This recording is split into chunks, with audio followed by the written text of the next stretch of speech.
ये कहानी है एक आदिवासी नेता की जो 17 साल विधायक रहे, 15 साल लगातार मंत्री और फिर उसके बाद बने राज्य के पहले आदिवासी मुख्यमंत्री, लेकिन सिर्फ 13 दिन के लिए, क्योंकि 14वें दिन उन्होंने मुख्यमंत्री की कुर्सी छोड़ दी और उसके बाद सीधा राजनीति से ही संन्यास ले लिया। कौन है ये नेता और क्या है इसकी पूरी कहानी, आज के वीडियो में हम आपको यही बताएंगे। नमस्कार और जोहार स्वीकार कीजिए। मैं हूं पुनीत कपूर और द अनकट स्टोरीज में आपका एक बार फिर स्वागत है। और शुरुआत में फिर आपसे गुजारिश, अगर आपने हमारे चैनल को अभी तक सब्सक्राइब नहीं किया है तो प्लीज सब्सक्राइब कर लीजिए और बेल आइकन को प्रेस कर दीजिए। अब लौटते हैं अपनी कहानी पर, 13 दिन के आदिवासी मुख्यमंत्री की कहानी पर। यह कहानी है मध्य प्रदेश के इकलौते आदिवासी सीएम नरेश चंद्र सिंह की।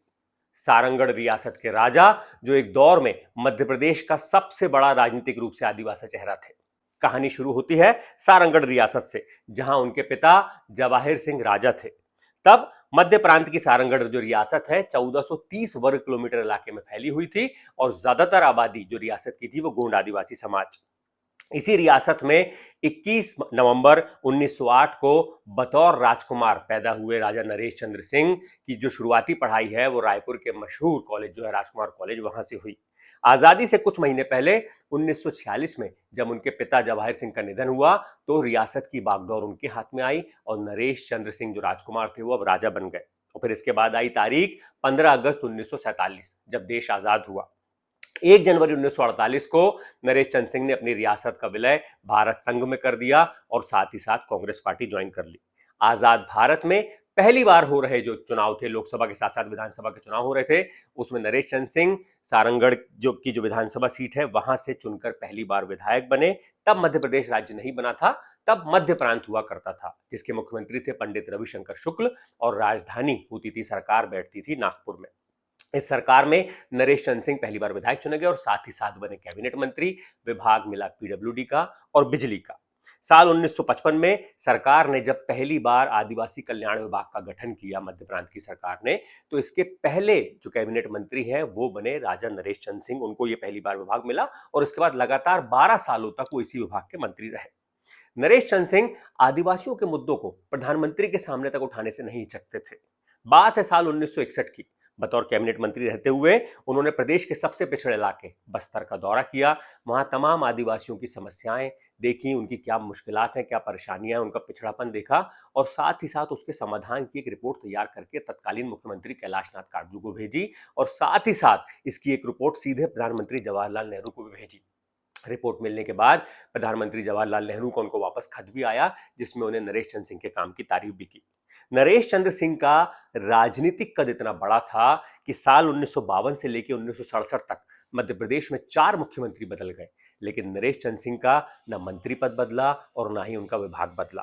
फिर आया साल 1969, जब नरेश चंद्र सिंह मुख्यमंत्री बने। उनके मुख्यमंत्री बनने की कहानी भी बड़ी दिलचस्प है। तारीख 12 मार्च 1969। मध्य प्रदेश की पहली जो गैर कांग्रेस की सरकार थी उसकी हालत थोड़ी डावाडोल थी। 19 महीने पहले ही मुख्यमंत्री बने गोविंद नारायण सिंह के मतभेद जनसंघ की नेता जो राजमाता विजय राजे सिंधिया है उनसे मतभेद गहरा गए और इसके बाद 12 मार्च 1969 को गोविंद नारायण सिंह ने संवित सरकार के मुख्यमंत्री पद से इस्तीफा दे दिया। इसके बाद जो हुआ उसने तमाम राजनीतिक विश्लेषकों को चौंका दिया, क्योंकि वहां गोविंद नारायण सिंह का मुख्यमंत्री पद से इस्तीफा हुआ और यहां नरेश चंद्र सिंह ने कांग्रेस पार्टी से इस्तीफा देकर वो संवित सरकार में शामिल हो गए। उन्होंने ऐलान कर दिया और उसके अगले ही दिन मतलब यानी 12 मार्च को उन्होंने ऐलान हुआ कांग्रेस पार्टी छोड़कर संवित सरकार में जाने का और अगले ही दिन 13 मार्च को नरेश चंद्र सिंह ने मध्य प्रदेश के पहले आदिवासी मुख्यमंत्री के तौर पर पद की शपथ ली। उन्हें राजमाता विजय राजे सिंधिया ने मुख्यमंत्री बनने का न्योता दिया था। संवित सरकार यानी उस समय जनसंघ और प्रजा सोशलिस्ट जैसी पार्टियां और तमाम दूसरे दल उसमें शामिल थे। जनसंघ यानी आज की बीजेपी, जो 1980 तक जनसंघ हुआ करती थी, माफ कीजिएगा 1977 तक। संवित गुट को, जिस गुट में गए थे नरेश चंद्र सिंह और जहां जाकर मुख्यमंत्री बने थे, उन्हें उम्मीद थी कि नरेश चंद्र सिंह क्योंकि बड़ा कांग्रेस का आदिवासी चेहरा है तो उनके साथ काफी ज्यादा आदिवासी विधायक भी टूट कर या वो तोड़कर संवित गुट में लेकर आएंगे, लेकिन ऐसा हुआ नहीं, क्योंकि नरेश चंद्र सिंह तमाम जो दांव पेच है, जोड़ तोड़ की खेल से दूर सिद्धांतवादी नेता माने जाते थे। लेकिन मुख्यमंत्री जब नरेश चंद्र सिंह मुख्यमंत्री बने उसके कुछ ही दिन बाद गोविंद नारायण सिंह, जिन्होंने भी हाल ही में इस्तीफा दिया था, वो 2 साल पहले कांग्रेस पार्टी से 36 विधायकों को तोड़कर संवित गुट में आए थे। वो वापस कांग्रेस पार्टी में चले गए और उनके पीछे पीछे उनके जो विधायक हैं वो भी कांग्रेस पार्टी की तरफ चले गए। और इसी के साथ कुछ रोज पहले बनी नरेश चंद्र सिंह की जो सरकार है वो अल्पमत में आ गई और सिर्फ 13 दिन बाद 26 मार्च 1969 को नरेश चंद्र सिंह, जो मध्य प्रदेश के पहले आदिवासी मुख्यमंत्री थे, 13 दिन के एक छोटे से कार्यकाल के बाद ही उनको इस्तीफा देना पड़ गया। लल्लन टॉप को दिए इंटरव्यू में नरेश चंद्र सिंह के दामाद डॉक्टर प्रवेश मिश्रा बताते हैं कि नरेश चंद्र को कांग्रेस से बगावत करने के लिए खुद इंदिरा गांधी ने कहा था, क्योंकि गोविंद नारायण सिंह कांग्रेस पार्टी में आने का मन बना चुके थे और किसी ऐसे चेहरे की तलाश थी जो संबित गुट का मुख्यमंत्री बन सके। और इसी चेहरे के तौर पर इस्तेमाल किया गया राजा नरेश चंद्र सिंह का, जिन्हें इस बारे में कुछ भी पता नहीं था। जैसे ही नरेश चंद्र सिंह मुख्यमंत्री बने, गोविंद नारायण सिंह वापस कांग्रेस पार्टी में लौट गए और वो सरकार गिर गई।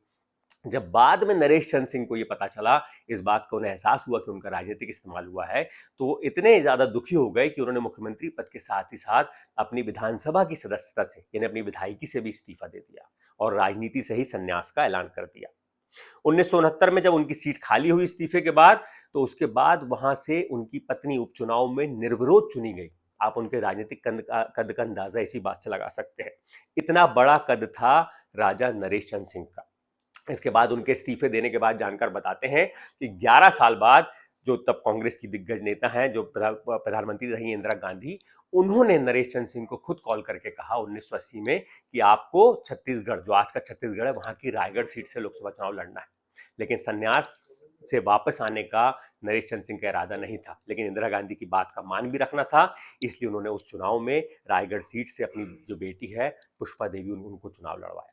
नरेश चंद्र सिंह के बाद उनकी बेटियों ने ही उनकी राजनीतिक विरासत को आगे बढ़ाई। बेटी और बेटों ने, उनकी कुल 5 औलादें थीं, जिसमें 4 बेटियां और 1 बेटा। 4 बेटियों में से 3 बेटियां सियासत में आई, जिनमें से एक बेटी कमला देवी, जो बड़ी बेटी है, वो 1971 से लेकर 1989 तक विधायक भी रही, मंत्री भी रही। जो दूसरी बेटी रजनीगंधा और तीसरी बेटी पुष्पा, वो लोकसभा सांसद रही और उनके बेटे शिशिर बिंदु सिंह भी एक बार विधायक रहे हैं। और 11 सितंबर 1987 को राजा नरेश चंद्र सिंह ने इस दुनिया को अलविदा कह दिया। और तब से लेकर आज तक देश के सबसे ज्यादा आदिवासी आबादी वाले राज्य मध्य प्रदेश को एक दूसरे आदिवासी मुख्यमंत्री का इंतजार है, क्योंकि पहला मुख्यमंत्री तो सिर्फ 13 दिनों तक का था। उसके बाद आज तक इस राज्य को पूरे इतिहास में 1956 के गठन से लेकर आज तक कोई दूसरा आदिवासी मुख्यमंत्री नहीं मिल पाया है। ये वीडियो अगर आपको अच्छा लगे तो इसे लाइक कीजिएगा, कमेंट करके हमें अपनी राय दीजिएगा, अपने लोगों के बीच में शेयर कीजिएगा और हमारे चैनल को सब्सक्राइब जरूर कीजिएगा। शुक्रिया।